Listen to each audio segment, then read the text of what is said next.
My name is Niteesh Choudhry. I'm a physician at Brigham and Women's Hospital and a professor of medicine at Harvard Medical School, and I'm going to tell you about our STIC2IT trial results.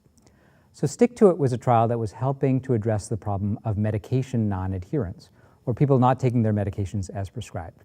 So on average, 50 to 60% of patients who are started on a medication continue to take that medication over the long term, and that contributes to somewhere between $100 and $300 billion each year in avoidable spending and preventable cardiovascular morbidity and mortality. There have been lots of interventions to try and improve medication adherence, and most of those have unfortunately been relatively ineffective. That may be because they haven't been tailored to patients' needs, or because they've often occurred at mostly one time point. Of the interventions that have been successful, many have not been scalable or sustainable because they've been expensive or not embedded into routine practice.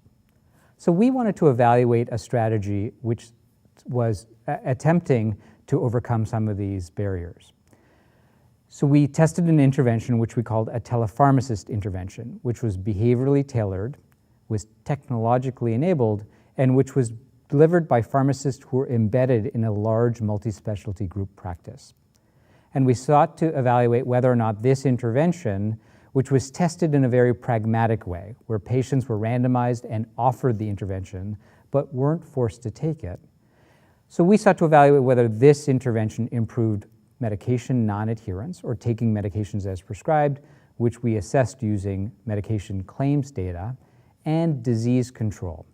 We studied patients who were non-adherent to their medications and had evidence of poorly controlled diabetes, hypertension, and high cholesterol. They were randomized into these two groups, to control or usual care, or to intervention, which received this suite of tools to help them improve their adherence. So amongst the tools that they received were a clinical pharmacist telephone consultation, text message reminders, and automated report cards which told them how they were doing, how their adherence levels were, and what level of biometric outcomes they had obtained. We followed patients for a year, and then we evaluated outcomes to see what had happened. At the end of the trial, we found a couple of things. First of all, adherence to medications on average for all patients that were randomized to the intervention group as compared to all patients who were randomized to the control group improved by 4.7%.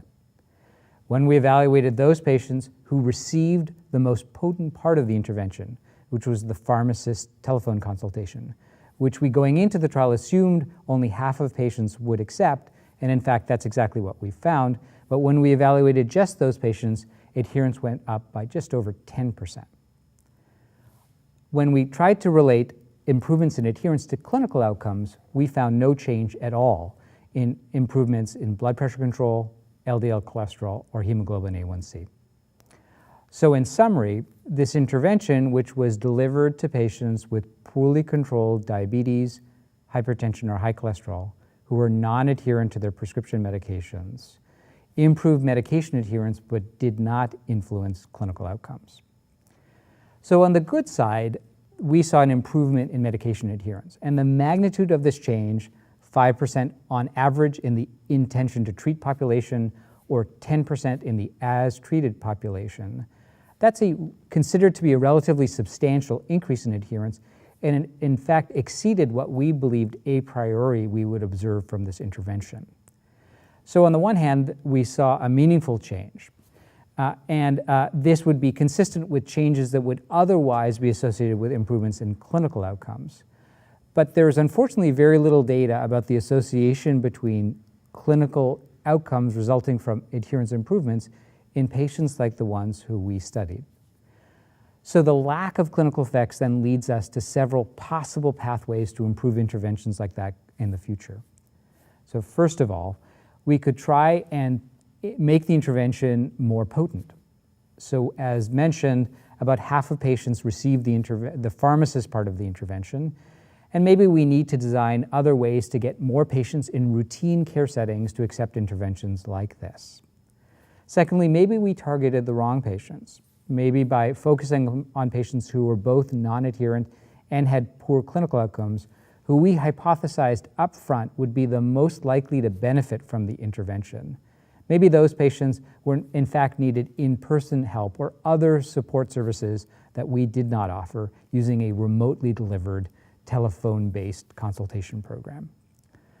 Thirdly, maybe our patients needed something other than improving adherence. So if on average we improved adherence by 5%, or amongst those in the as-treated population by 10%, but so no impact whatsoever on clinical outcomes, maybe they needed treatment intensification. Maybe they needed a higher dose of the medications that they're on, or addition of new medications, or substitution in some cases.